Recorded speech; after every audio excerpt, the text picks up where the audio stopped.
sumasamba sa Diyos, bigla akong pinaalala sa akin ng Panginoon yung John chapter 16 verse 33. Kaya bigla ako pag dinukot yung Bible doon para siguruhin kung tama nga yung sabi po niya doon ay these things I have spoken unto you, that in me ye might have peace. In the world ye shall have tribulation, but be of good cheer. Habang tayo po ay nagpupulit sumasamba sa Diyos, nandun po yung good. Talagang nag-cheer tayo, talagang masaya. Sabi niya doon, I have overcome the world. Amen? Yeah. Praise God. Kaya wag ho tayong panghinaan ng loob. Wag ho tayong mawala ng pag-asa. Wag po tayong hihinto. Wag po tayong mangangamba. Wag po tayong mag-alala. Bakit po? Dito sa daigdig na ito, meron kayong tribulation. Pero sa akin, meron kayong kapayapaan. Pero sa mundong ito, may tribulation. Pero, sabi niya, wag na wag kang mag-aalala sapagkat ang mundong ito ay napagtagumpayan ko na. Amen? Praise God. Sige, pray na tayo. Sige po, tayo po ay yumukot po bigit sandali. Tayo po ay manalangin. O dakilang Ama, napakabuti po ninyo sa aming mga buhay. Sa pangalan po ng iyong bugtong na anak na si Kristo Jesus, sa pag-ibig na ipinadadama niyo po sa bawat isa sa amin, at sa kapangyarihan ng iyong banal na Espiritu na palaging kasama po ng bawat isa. Sa oras po na ito ay nagpapasalamat kami dahil muli ay ang aming pong mga panyapak ay pinagsama-sama mo sa isang bahay-sambahang ito para ang pangalan mo ay itaas namin sa aming buhay luwalhati. Sabi mo sa iyong salita, God inhabit the praises of your people. Narito ka sa aming kalagitnaan dahil ang sabi mo sa iyong salita, kung merong dalawa, tatlo na nagkakatipon sa iyong pangalan, ikaw ay naroon nakasama nila sa kanilang kalagitnaan. Salamat po, Ama, sa aming pong pagpapatuloy, sa aming pong pag-aaral ng iyong salita. Anoint our heart, anoint our mind, ipuin mo ang aming mga puso, at sa pagpapatuloy ng bawat isa sa amin sa umagang ito ay patuloy na ang pangalan mo ang aming pong maitaas sa aming buhay. Sa inyo po lahat ng papuri sa pangalan ni Jesus, sa pangalan ni Jesus. Amen. Praise God. Woo! Praise the Lord.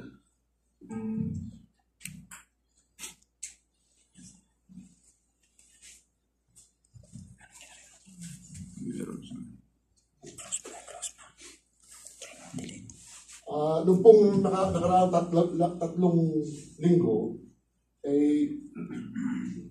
kasi sinabihan po ako ni Kuya Sherwin na mag-prepare ako dahil ako daw po ang pagbabahagi ng salita ng Diyos. Tatanong ako sa Panginoon, Lord, ano ba ang magandang share sa iyong mga anak? Open. Meron po akong dalawang mensahe sana na ginagawa. Pero nagtataka po ako bakit dito po ako dinadala ng Panginoon. Kaya nga po dapat kung nakaraang Friday ko sana na-share ko na po ito sa inyo, hindi po nagkaroon ng dahil nandito naman yung ating pong speaker na si Kuya Abner. Kaya sabi ko sa Panginoon, parang salamat Lord dahil yung sanang ipinapahanda mo sa akin, related na doon sa ibinahagi ni Kuya Abner nung nakaraang Friday. Kaya thank you Lord.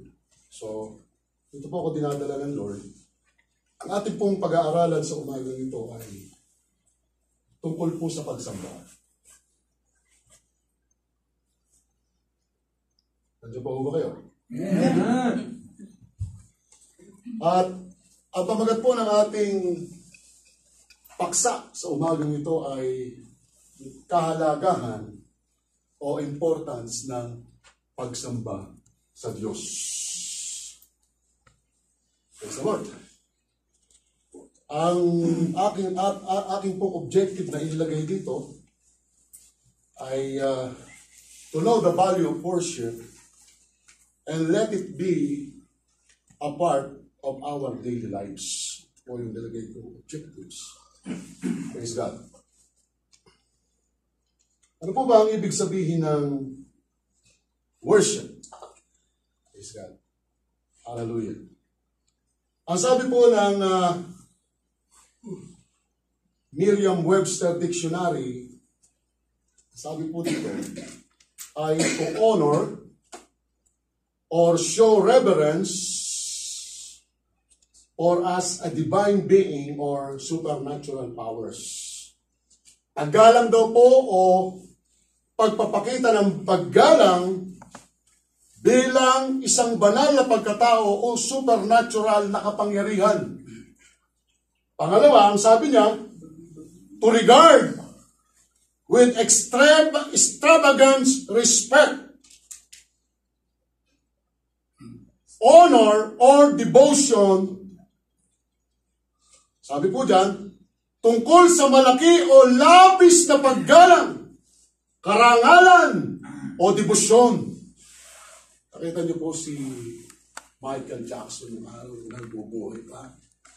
Paano siya i-honor, paano siya isambahin ng kanyang mga followers, ng kanyang mga tagahanga, lulundagan, iyakan, tinihimatay. Oh, Michael! Mga ganun, tumitili. Na dapat po ay sa Panginoon ito ibinibigay. Amen? Amen. Ang sabi po ng Anglo-Saxon, sabi po dyan, is worship. Na ang ibig sabihin po ay honor from word o worthy o honorable. Praise God. Sige po. Are you there? Are you with me? Tingin po kayo sa akin. Tingin po kayo sa akin. Praise God.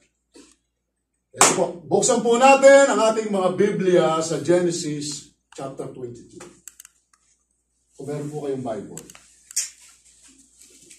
Genesis chapter 22. Verse. Magbubulay-bulay po tayo ng salita ng Diyos. Genesis chapter 22. Verse 1. Actually, verse 1 to 19 yan. Pero magsimula tayo sa verse 1. Sabi po ng Easy Version Bible, sabi po ng verse 1, sa King James, and it came to pass after these things that God did tempt Abraham and said unto him, Abram! Ang sabi niya Abraham, and he said, Here I am, here I am. Sabi po dyan, pagkatapos daw po ng maraming panahon, kinausap ng Diyos si Abraham at sinubok si Abraham. Ang sabi po sa Easy Version Bible, easy to read, after these things, God decided test Abraham. Yan. Praise God. Kung titignan po natin yung Genesis chapter 22 verse 1 to 19, ito po ay tumutukoy patungkol sa pagsamba sa Diyos.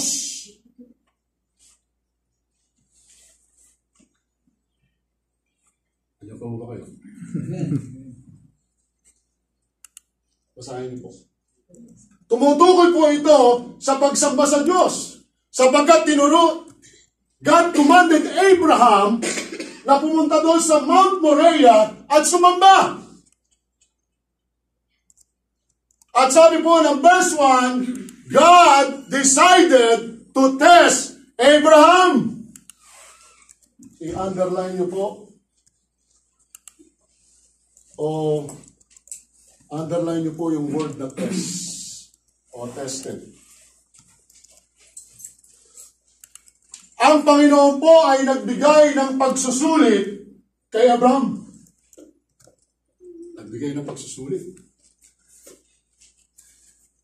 Nagbigay ng examination.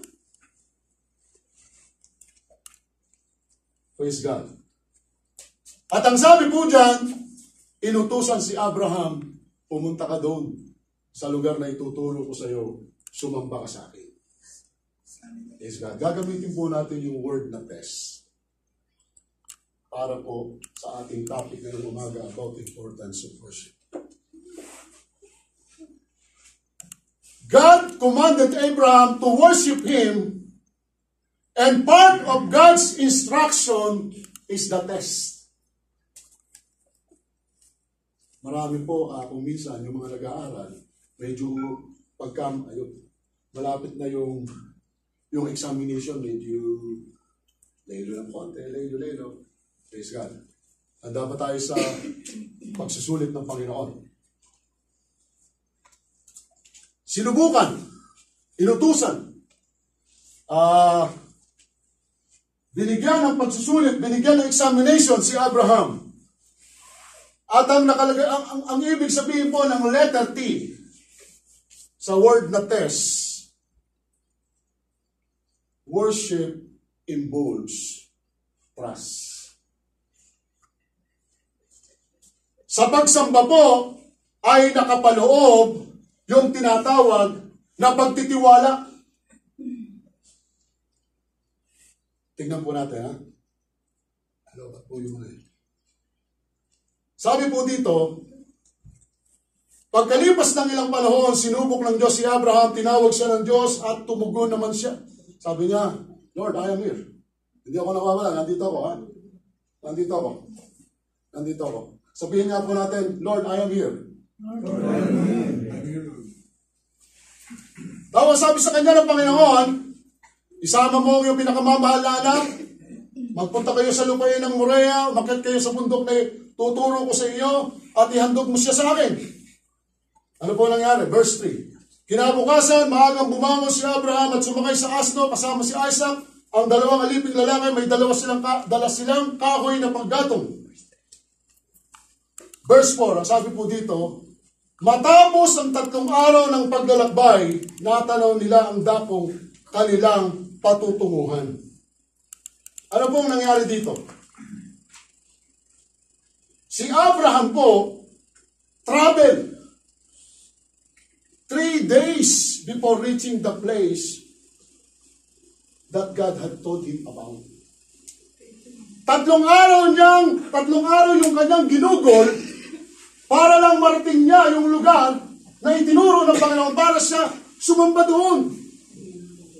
And that is trust. Kung meron ka bang tiwala sa Panginoon, maglalakbay ka ba? Kami po naglakbay ng almost 1 hour. Punta po dito. Praise God. At hindi ko madali. Bakit po? Si Abraham po ay nandoon sa difficult situation. Bakit? Nandoon siya sa sitwasyong mahirap. Bakit? Dahil sa pagsamba na hinihingi sa kanya ng Panginoon, ang hinihingi ng Diyos sa kanya, yung anak mo, isamba mo, ibigay mo sa akin. Mahirap eh. Nasa difficult situation si Abraham sa pagkakataong yun. May mga difficult situation po ba sa buhay natin? May mga problema po ba? May mga alalahanin po ba sa buhay na maaaring maging hadlang para sumamba po tayo sa Diyos? Pero hindi po. But Abraham followed and he obeyed God's commandments. God commands. Sinunod niya ang Panginoon. That is trust. That is trust. Pagtitiwala. sa pagsamba po sa Panginoon, para maunawaan natin yung tunay na kahalagahan ng pagsamba, dapat meron tayong tiwala sa Diyos na anumang bagay na mangyari sa buhay natin, ako'y sasamba, ako'y pupunta sa sambahan ng Panginoon dahil ako'y nagtitiwala sa Panginoon. Amen. Hindi niya ako pababayaan. Ano po nangyari? Tuloy po natin. Ang sabi ng anak, Ama, kumpleto na tayo ng kahoy eh. Kumpleto na tayo ng apoy.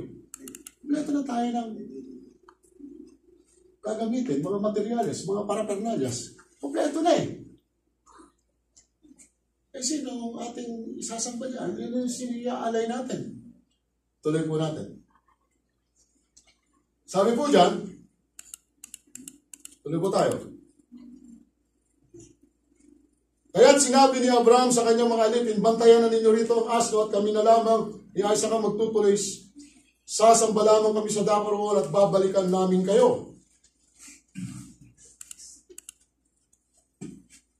Ipinapasa ni Abraham kay Isaac ang kahoy at panggatong, dala naman yang apoy at patalim at magkasama silang lumakad. Tinawag ni Isaac ang pansin ng ama. Ama, ano yun, anak? Sabi ni Abraham. Mayroon na tayo lahat eh. Nandito na yung ating gagamitin eh. Asan yung korderong ihahandog natin? Ano pong sagot ni Abraham? Anak, huwag kang mag-alala. Ang Diyos ang magbibigay ng korderong ihahandog natin sa Diyos. Tapistas. Alam ni Abraham kung paano magtiwala sa Panginoon. Hindi niya sinabi, Panginoon, sandali, anak ko pinag-uusapan dito eh. Bakit naman ganun? Di ba pinangako mo siya sa akin? Di ba ang pangako mo, pagpapalain mo ang aking lahi, pararamihin mo, katulad ng buhangin sa dagat? Sandali muna, Panginoon, huwag muna. Huwag. Hindi ganun. Bakit? Di po ba? Pero ang sabi ni Abraham, anak, huwag kang mag-alala. Anak, huwag kang mag-alala. Henry, huwag kang mag-alala. Kuya Rogelio, huwag kang mag-alala. Kuya Ray, huwag kang mag-alala. Ang Diyos ang magbibigay ng korderong iaalay natin sa Diyos. That is trust. Pagtitiwala. Mahirap sumamba sa Panginoon kapag wala yung trust sa puso mo sa Diyos. Paano mong ibibigay ang tamang pagsamba kung wala kang pagtitiwala sa Kanya? Are you with me? Amen. Sabi po ng kanta na, sabi na doon, into your hands. Plus nga po yan. Masahin po natin yan. Ang ganda ng message. Into your hands, I commit again with all I am for you, Lord. Ano ba ang ibig sabihin niya, mga kapatid? Maaaring merong pagkalas. Merong pagbitaw. Pero ang sabi po dyan, merong pagbabalik. I commit again with all I am for you, Lord. Ano po kasunod? Ano po kasunod? You hold my word in the palm of your hands. And I am yours forever. Ang sabi po ng second verse, I walk with you wherever you go, through tears and joy. Ano po sabi? I trust in you. I trust in you. Jesus. Meron ng pagsusurrender. Di ba? Meron ng pagsusurrender. Hallelujah. I trust in you. Through tears and joy. I trust in you. Napakasarap po magtiwala sa Panginoon. Napakasarap. Napakasarap pong sumamba sa Diyos. Alam po ni Abraham ang kahalagahan ng tunay na pagsamba sa Diyos. Sapagkat nung tinawag po si Abraham doon sa dati niyang bayan, papunta sa Canaan, naglagay sa Genesis chapter 12, naglagay si Abraham sa Betlehem ng dambana upang doon niya sasambahin. Trust. Pagtitiwala. Alala ko po, meron po isang kwento. Yung reyna ng isang kaharian. To cut short, the story short, yung singsing ng reyna nalaglag sa balon. Ngayon, para makuha ho yung singsing ng reyna doon sa ilalim ng balon, kailangan ho yung lusungin. Hindi ho kasya ang adult na tao para bumaba doon sa balon. Ang kailangan ay bata. Nanawagan ng hari. Nanawagan ng hari ng kaharian. May dumating na mag-ama. Isang patpating ama at isang bata. Mahal hari! Sabi po ng bata, ako po ang bababa sa balon. Sabi ng hari, sige, ihanda ang lahat. Tawagin yung mga malalakas na lalaki ng kaharian. Dahil po yung dulo ng lubid, yung dulo itatali dito sa bewang ng bata, bababa doon sa balon, yung dulo hawak doon sa taas. Nakita, sabi nung hari, o sige, ibigay na doon sa pinakamalakas na lalaki yung dulo ng lubid. Sabi nung bata, mahal hari, sandali ba? Sandali, mahal hari. Bakit, bata? Ang gusto ko pong humawak ng dulo ng tali ng lubid na yan ay ang aking ama. Pagtingin ng hari doon sa ama ng bata, abay patpatin. Abay, sabi ng hari, anak, abay, baka mapagod yung tatay mo eh. Makabitaw yan, malibing ka sa balon. Ang sabi ng bata, alam ko po ang tatay ko'y payatot o patpati. Pero alam ko, kahit na anong mangyari, ang tatay ko'y hindi bibitaw sa dulo ng lubid na yan. Are you there? Amen. That is trust. Buo yung tiwala ng anak sa tatay. Bibitawan mo ba yung anak mo? No, amen. Di mo ba? Bibitaw ka ba? No, amen. Alam ni Abraham kung sino ang kanyang ama. Lord, salamat po, Kuya Larry. Sabi niya sa bata, sabi niya kay Isaac, anak, huwag kang mag-alala, ang Diyos ang mag-provide ng lahat ng kailangan natin. Amen? Amen. Malakpakan po natin ang Diyos. Kaya pag punta ka sa gawain ng Panginoon sa pagsamba, woo! All out! Let it flow! Hallelujah! Paano kaya lilabahin ko? Oh, Lord, tabag na. 3 weeks. Pagsamba mo sa Diyos, bibigyan ka ng Panginoon ng lakas para magkusot. Para magkusot at matapos mo ang iyong labahin sa araw ng Biyernes. Amen. Hallelujah! Praise God! That is trust. Medyo tatagal po ako ng konti dito dahil yung mga kasunod po, yung mga related po eh. Isa pa kong kwento. Meron nung isang miserkero. Galing. Sa kabila ay mataas na parang burol. Sa kabila ay ganun din. Merong alambre. Tumawid. Woo! Palakpakan ng tao. Ang galing! Mahusay! Tapos yung sirkero, sumakay sa bisikleta. Tumawid. Palakpakan ng tao. Sigawan. Woo! Ang galing mo! Mahusay mo! Sabi nung sirkero, doon sa mga audience, magaling ba ako? Bibigyan niya, sagutan. Sabi naman ng mga tao, oh, galing mo. Sa palataya kami sa'yo. Galing mo, mahusay ka.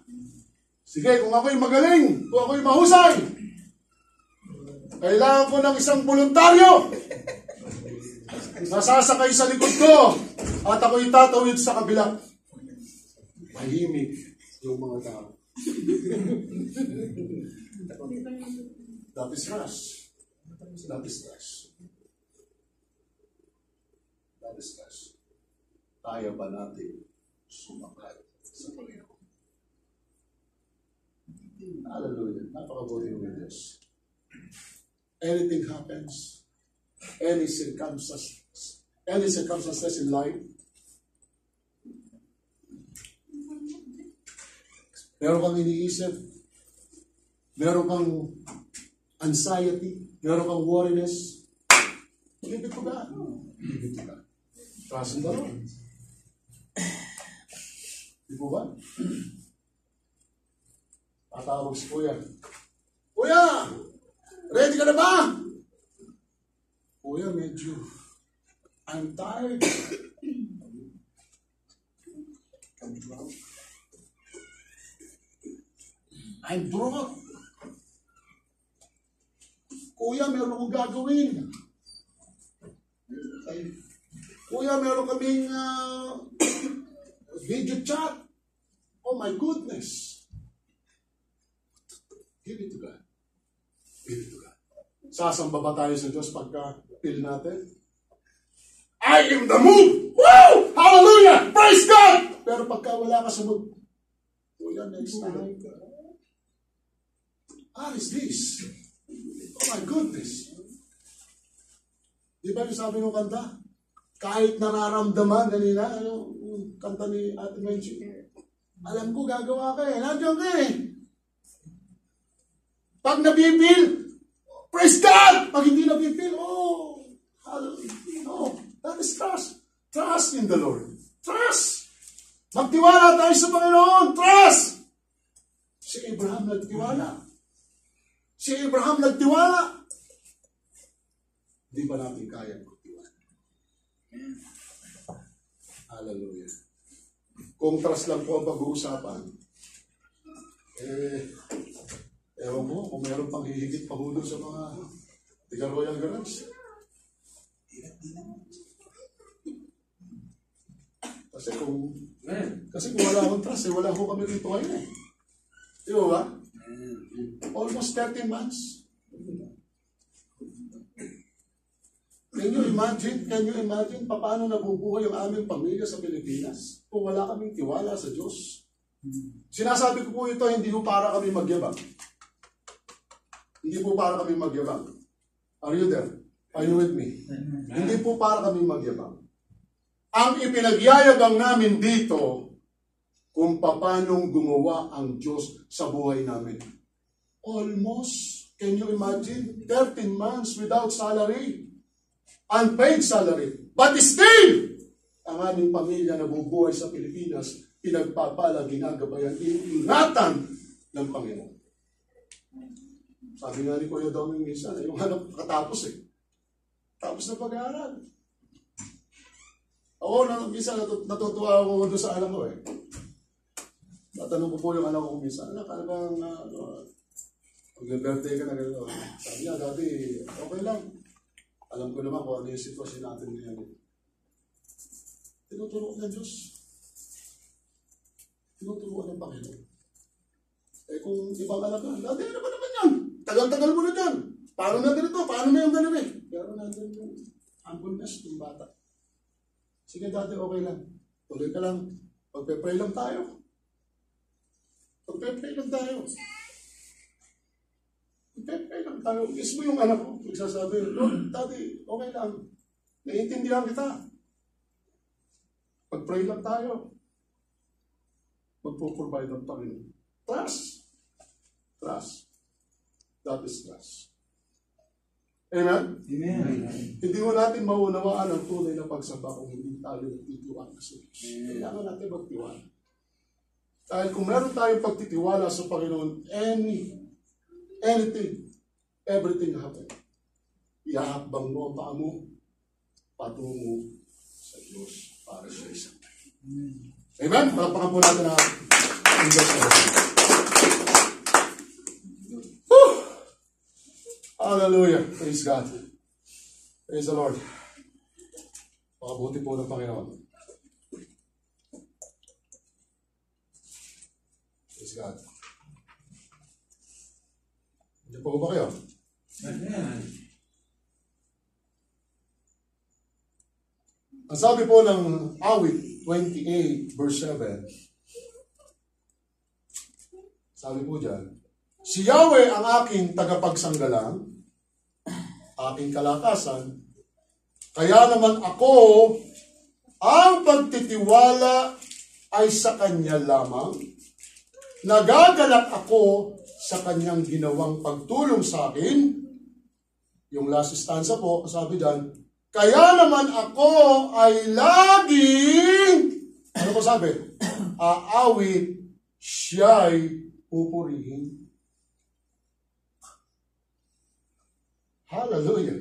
Ulitin po natin. Si Yahweh ang aking tagapagsanggalang, aking kalakasan, kaya naman ako ang pagtitiwala, sabihin mo natin, pagtitiwala, ay sa Kanya lamang. Sabi po dito, nagagalang ako sa Kanyang ginawang pagtulong sa akin.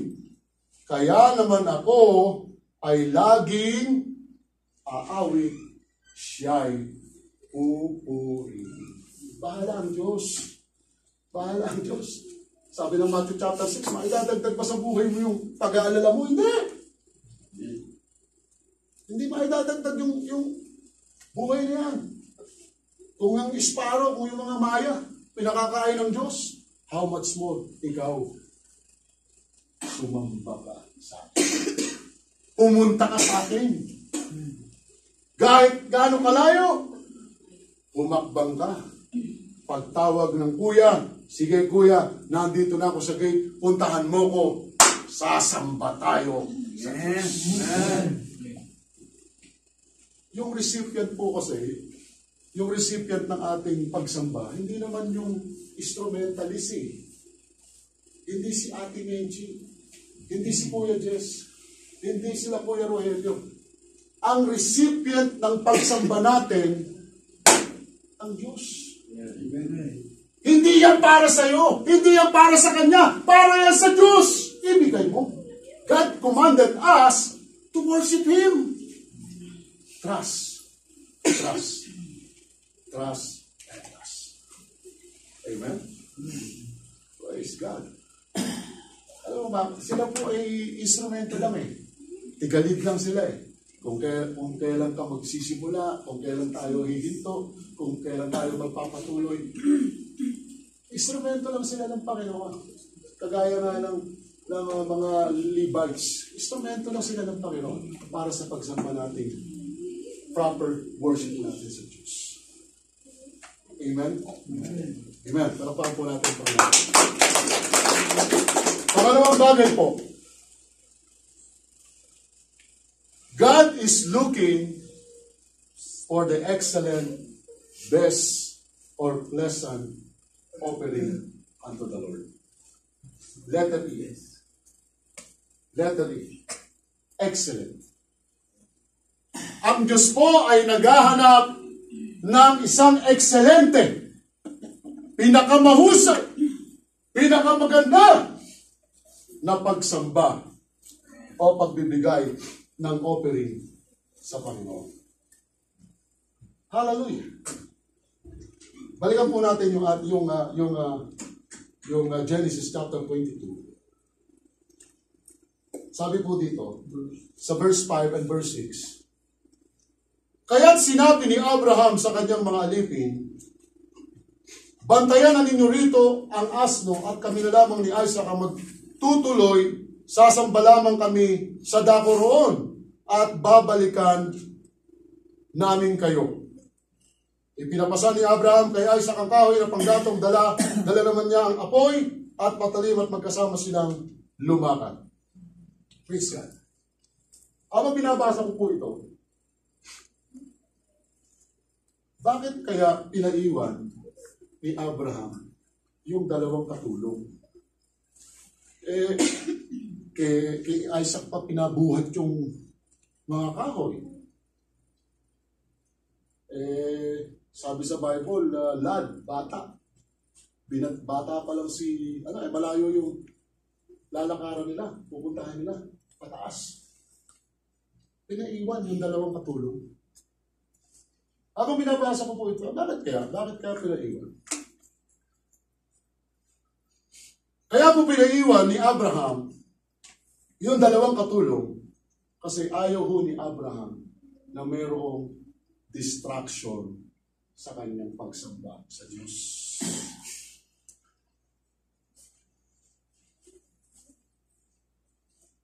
Para po sa atin, para po tayo magkaroon ng pinakamainam na pagsamba sa Diyos, we need to get rid of all possible distractions. We must block out all the distractions. Kasi, bakit po? Habang binabasa ko po, bakit nga kaya? Kasi, wala hong si Abraham lang at ang Panginoon ang nakakaalam bakit sila nagpunta doon. Andiyan po ba kayo? Amen. Are you there? Si Abraham at ang Diyos lang ang nakakaalam bakit sila nagpunta ng Moriah at sasamba sa Diyos. Walang kaalam-alam yung dalawang katulong. Even si Isaac, walang alam. Pag sinama niyo yun, walang alam niya na ang inutos ng Diyos sa kanya, ang ialay mo sa akin ni si Isaac, di pipigilin siya ng dalawang katulong niya.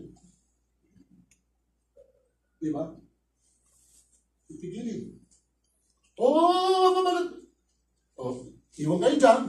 Diyan kayo. Sasamba kami doon. Babalikan namin kayo. Kailangan po walang distractions. For us to have excellent worship, kailangan tanggalin natin lahat ng mga distractions. Ano po ba itong mga possible distractions dito sa buhay natin? Mga distraction po ba?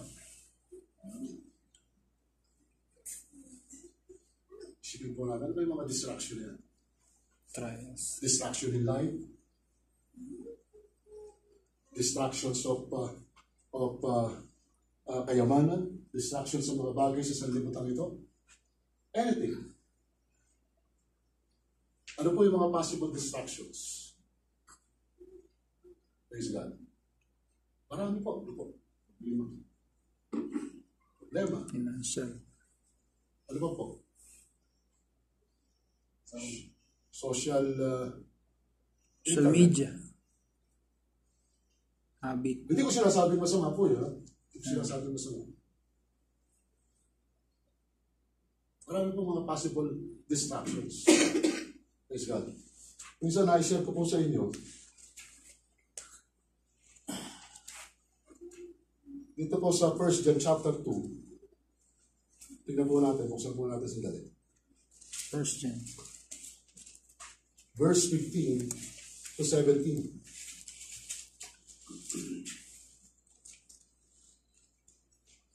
Sabi po dito, huwag ninyong ibigin ang sanlibutan o ang mga bagay sa sanlibutan. Ang umiibig sa sanlibutan ay hindi umiibig sa Ama. Praise God. Sapagkat ang lahat ng nasa sanlibutan ang nakapupukaw na masamang pita ng laman, ang mga nakatutukso sa paningin, at ang karangyaan sa buhay ay hindi nagmumula sa Ama, kundi sa sanlibutan. Verse 17, mapaparam ang sanlibutan at lahat ng kinahuhumalingan nito, ngunit ang sumusunod sa kalooban ng Diyos ay mabubuhay magpakailanman. Amen. Praise God. Kailangan po natin yung excellent. Yung pinakamahusay, yung pinakamaganda. Kailangan walang distractions. Walang distractions sa puso mo. Walang distractions sa isip mo. Kailangan nakapokus ka sa Panginoon. Focus your attention to the Lord. Amen? Amen.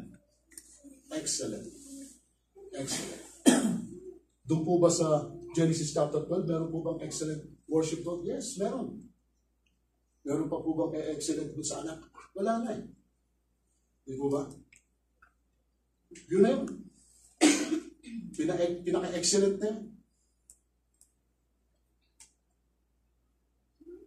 They gave it everything to the Lord. Hallelujah. Praise God. Amen? Pangatlong bagay po, yung letter S. Sabi po dyan, is worship involves sacrifice. Sacrifice. Praise God. Kailangan po ng sakripisyo. Kaya po ba natin magsakripisyo? Para sa Panginoon. Kaya po ba natin magsakripisyo para sumamba sa Diyos? Ito po natin. Ito sa Genesis chapter 22. Ibinigay. Handang ibigay. Iaalay talaga eh. Paano ko nasabing sacrifice? Kasi talagang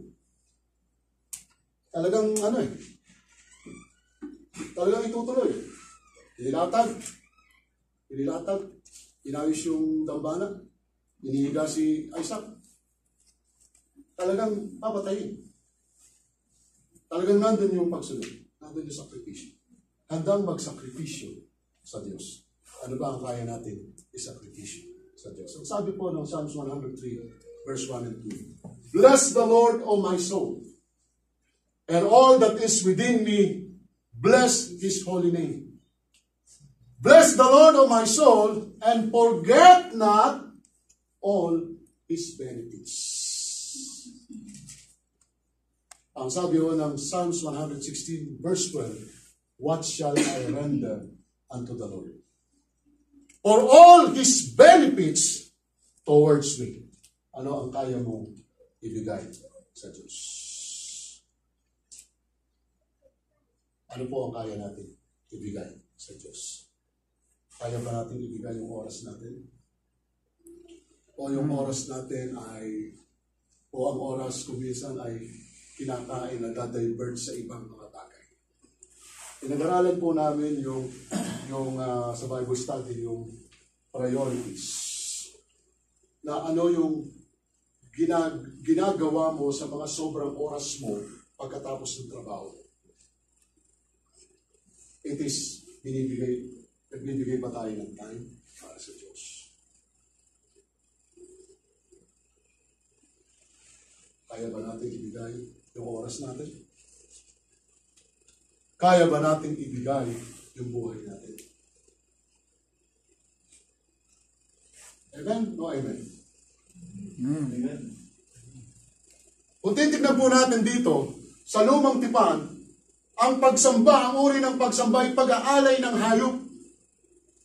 Di ba ba? Pero sa bagong tipan, ang paghahandog o pag-aalay, hindi natin kailangan ng bumili ng baka o tupa o doon sa slaughterhouse. Hindi. Ang hinihingi pagsamba ng Diyos na sakripisyo ay yung buhay mo at yung buhay mo. Amen. Sabi po ng Romans chapter 12,